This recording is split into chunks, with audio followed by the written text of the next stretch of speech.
Alright everybody, I got a neat little project here I'm going to try and explain and accomplish here. What it is, I have two Mortal Kombat 2 PCBs. Now when Mortal Kombat 2 first came out, they were not able to fit all the information that is required to run the game properly into the onboard 16 ROM locations. The actual main board itself has 16 ROM locations, and they were not able to fit all the information into just those 16 because they only had on hand at the time 4 megabyte ROMs. And the game has so much information they couldn't fit all the information into 16 4 megabyte ROMs, so they had to have what they called the memory expansion board. Now, the memory expansion board houses 8 more 4 megabyte ROMs to house all the extra information needed to run the game properly, and it just mounts in these black side pieces here. It goes in there and then it has a little standoff there, as you can see. So there are two versions of Mortal Kombat 2, the main board. This is the first version that came out when the game was released, and then 6 to 8 months later they started releasing the boards that had 8 megabyte ROMs, which in essence deleted the need for the expansion board. And the reason being is because the 8 megabyte ROMs were actually able to hold all the information successfully that they couldn't do on the 4 megabyte board. So you notice there's only actually 12 ROMs here. There's 16 ROM locations. This is the 8 megabyte board, the newer version. There's only 12 game ROMs here, and all the information that is needed to run Mortal Kombat 2 is stored in these 12 ROMs. This board here has 24 ROMs. The original board with the memory expansion that came out when the game was first released has 24 4 megabyte ROMs. Now they were able to contain all that information and crunch it down and fit all that 24 ROM information into just 12 ROMs. They literally cut the information in half and stored them all on the 8 megabyte ROMs. And they were able to eliminate the need for the memory expansion board. You'll notice here there are 2 ROMs missing from here and 2 ROMs missing from here that are in this board over here. And that's because they were able to incorporate the information for UG23 and UJ23 into these 2 ROMs here. So UG22 and UJ22 not only house the information for those 2 ROMs, but they also house the information for these 2 ROMs. Same thing for these 2. UG17 and UJ17, they not only house the information for those 2 ROMs, but they also house the information for UG18 and UJ18. So that's why you see these 2 spots missing here. But they actually were able to take 24 ROMs and condense the information down and crunch them all down and fit them all into 12 8 megabyte ROMs. So they cut them right in half. So that's a little bit of backstory on that and why there's 2 different versions of the board. You may have noticed that for those of you who play Mortal Kombat 2 or collect these boards like I do. There have been 2 different versions of the board, and that's why. When the board was first released, they only had access to 4 megabyte ROMs. I don't know if it was because they cost too much or they weren't really available yet, but later on down the line they were able to get a hold of 8 megabyte ROMs and redesign it a little bit, and they're able to compress all the information down into from 24 4 megabyte into 12 8 megabyte. So there's a little bit of backstory there. Sorry if it seems like I'm long-winded, but I wanted to explain that a bit. But the whole purpose of this video is to actually show you how I'm going to convert the 4 megabyte board into an 8 megabyte board. There's really not much to it. All you have to do is burn your ROMs, set a few jumpers correctly, and then you have to change out this GAL chip here. There's a chip here, it's marked A-17748, and you have to actually, you can't transplant it because I'm going to be converting this board. Normally in the circumstance, let's say you just have this one board and you want to convert this board to an 8 megabyte board and you don't have this other board here, you're going to have to acquire yourself one of these chips, and I'll explain that in a minute once I get past the jumper settings. But between the 2 boards, the boards are actually identical in every way, shape, and form except for some of the chips are different, which I mentioned. Then you have to burn yourself the 8 megabyte ROMs. There are actually 12 of them. And the ROMs I find that work best for this situation are M27C801. Those seem to work best for this application and these midway games. So you're going to get yourself 12 of those ROMs, erase them, and you need to burn them with the correct 8 megabyte information, which you can get from MAME. If you just download the Mortal Kombat 2 Revision 3.1 file, those the files in there are the ones that are included on here. And you can see these are mask ROMs. These came from the midway just like this from the factory. But you want to get yourself some erasable and, of course, programmable ROMs. Like I say, I like to use M27C801s. And then once you burn the 12 ROMs, you, of course, put them in the correct location. You don't need these 2 or that 2. I explained that. So you have to burn your ROMs, you have to get your jumper settings right, and you have to find the appropriate gal chip here. So as far as the jumper settings go, you can see here, maybe you can't, there is a jumper here, a jumper here, a jumper here, and a jumper here. You can actually have the jumper going to the right, or you can have the jumper going to the left. And if you look here, sorry there's not much light, you can see where it says J19 and then J20. You can actually have that jumper hooked up to where it is there, or you can have it hooked up to the one on the right. It can be soldered into the pads on the left, or you can actually desolder it and move it over to the pads on the right. So you can see here this particular jumper is soldered in to the left position, towards the left, because that right pad is not used. So that one's to the left. This one is to the left. This one is to the left. But this one's to the right. You can see the pad on the left isn't used. So it's actually to the left, left, left, and right. Now the 4 megabyte version is just the opposite. The 4 megabyte version is actually to the left and then right, right, right. So you have to desolder those jumpers and move them and position them to match this. It needs to be left, left, left, and right. Once you accomplish that task, then you have to find yourself the correct gal chip. The actual part number for this chip is, let's see here if I can focus up in on it. Come on. Come on, you can do it. Maybe because of the light. Well, I'll read it off to you. The part number for this chip right here is TIB PAL 16L8-10CN. So it's Tango India Bravo Papa Alpha Lima 16 Lima 8-10 Charlie November. So you have to get yourself one of these gal chips, and you have to program it with the correct information, and I'll explain that here. You can see here this says A-17748, and you have to have this particular one because the 4 megabyte version is a different number. This chip here is exclusive to the 8 megabyte board. The 4 megabyte board has, I think, like 17403 or something like that. I don't think I have an extra chip laying around. But the chip for the 4 megabyte board here, and this is a UF17 location. The UF17 chip for the 8 megabyte board is different from the 4 megabyte board. So you're going to have to get yourself the right chip. Now, let's say you order one of those chips or a bunch of those chips with the intention of burning yourself one of these to do these conversions I'm going to do here in a minute. I gave you the part number, but the issue is I don't have a way to really rip the information off of this chip. The burner that I have isn't capable of reading gal chips, so I don't know how to really get that information to you, but this is mostly just a tutorial to show you that it is possible and how to do it. So if you have a spare 8 megabyte board that is bad or unsalvageable or whatever, you can actually steal this chip off of it. Like for instance, I got a whole bunch of bad MK2 boards that I was able to get a bunch of these chips off of. So you can see here I have 1, 2, 3,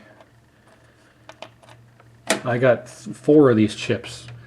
They're all A-17748, so I could actually convert 4 more of these 4 megabyte boards to 8 megabyte boards if I wanted to, but I don't have the right number of boards. But so if you're able to get yourself some of these chips, you have to have these chips in order to convert this board over. You have to burn yourself the 8 ROMs, the 12 ROMs, which I've already done. There's 6 and 6. So I've already burned the right ROMs. I'm going to be putting these into here for the purposes of the video. So you have to burn your ROMs, you have to get your jumper settings right, and you have to have the appropriate chip. And I'll show you the difference if you don't have the right chip, what happens. So what I'm going to do here is I'm going to turn this on and show you that it's operating. And then I'm going to take the expansion board off, and I'm going to install the ROMs that I burned, which match the information from here, which I got out of MAME. And then I will show you that you can in fact convert this board from 4 megabyte to 8 megabyte. And I'll explain the difference here with show and tell. If you don't have the right chip, I'll show you what's going on. So let me first turn this on. You can see that the 4 meg board here in action is actually functional. Alright. I'm going to let it go through its tests.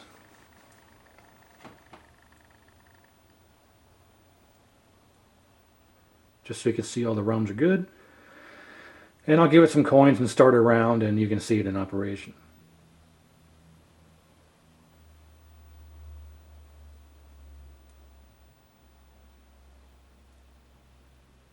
All right.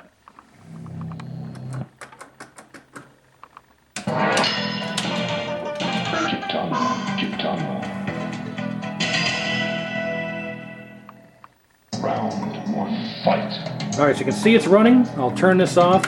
Now what I have to do is actually still have to move these jumpers over. So I'm going to cut away here and desolder those jumpers and move the jumpers from here to match the way they are on here. Then I'll come back and we'll proceed from that point. I'll go ahead and take all these ROMs out and transfer the 8 ROMs, these 8 megabyte ROMs over to here. And then we'll see how it operates. So 1 second. Alright, so I got the jumpers set. These jumpers here now match the same position and layout they are for the 8 megabyte version. So now what I'll do is I'll set the camera up and I'll take the memory expansion board off and take all the ROMs out, and I'll install the 8 megabyte ROMs that I just burned earlier, and then we'll power it up, and it's not going to work, and I'll explain why in a second. It has to do with this chip here. So let me get this set up.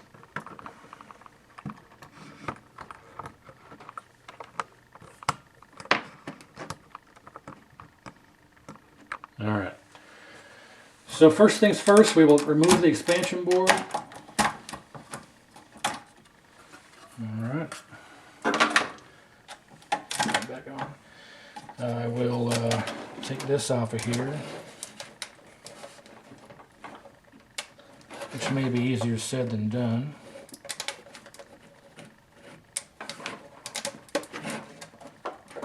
There we go. Alright. So first thing first here, we will remove the ROMs.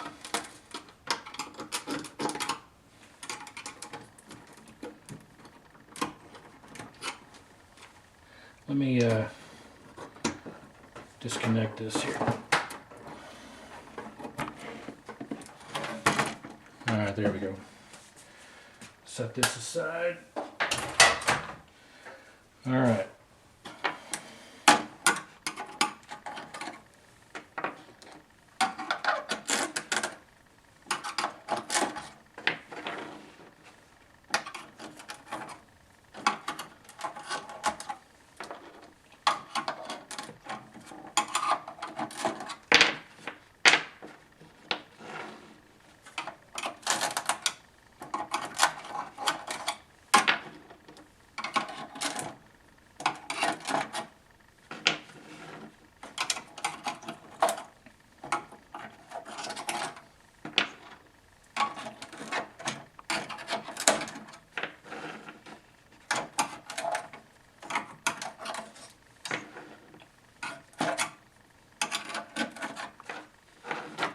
Whoop.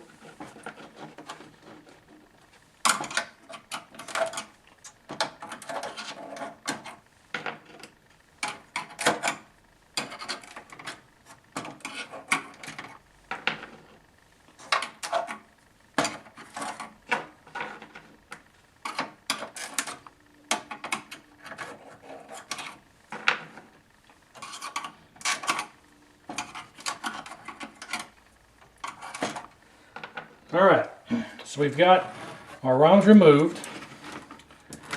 We've got our jumpers soldered in correctly to match the other one here. Now it's time to install our 8 megabyte ROMs.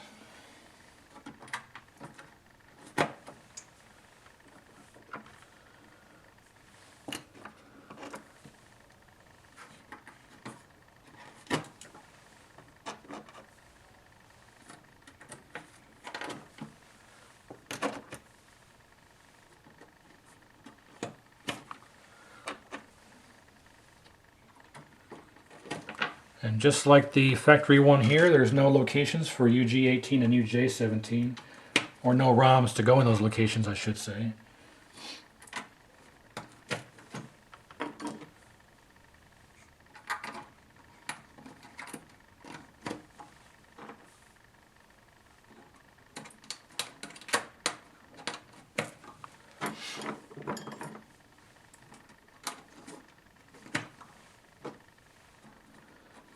And also no ROMs in UG23 and UJ23. So there's our 12 ROMs. So I'm going to fire it up and you'll see that it does boot up and everything boots, but there's not going to be, or it's not going to function properly. Let me hook this back up real quick.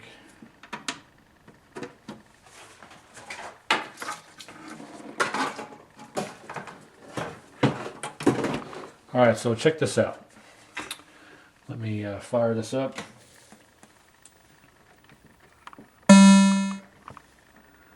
Alright.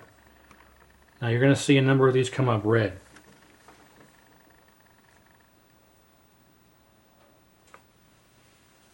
There you go. Now these ROMs, of course, are not actually bad. The reason these are coming up red is because of that gal chip I talked about, the A-17748. See that? Those all come up red. They're not actually bad. I'll show you here.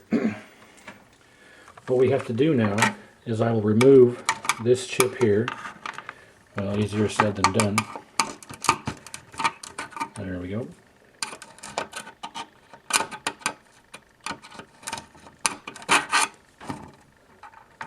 And I will remove its counterpart over here.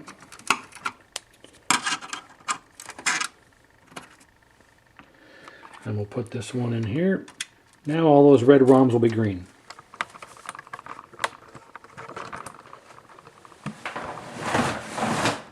Damn chair. Alright.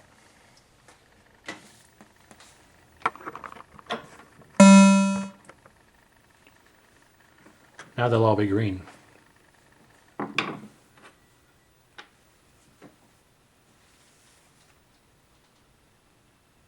There you go.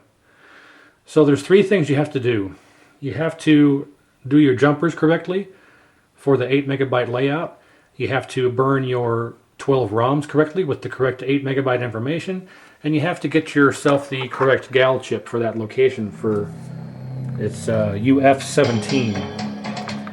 And there you go. So successful conversion from 4 megabyte to 8 megabyte. You got to get those 3 steps, and that's all there really is to it. So any questions, let me know. Again, I'm sorry that a lot of you probably aren't going to be able to do this because you're not going to have access to the correct gal chip.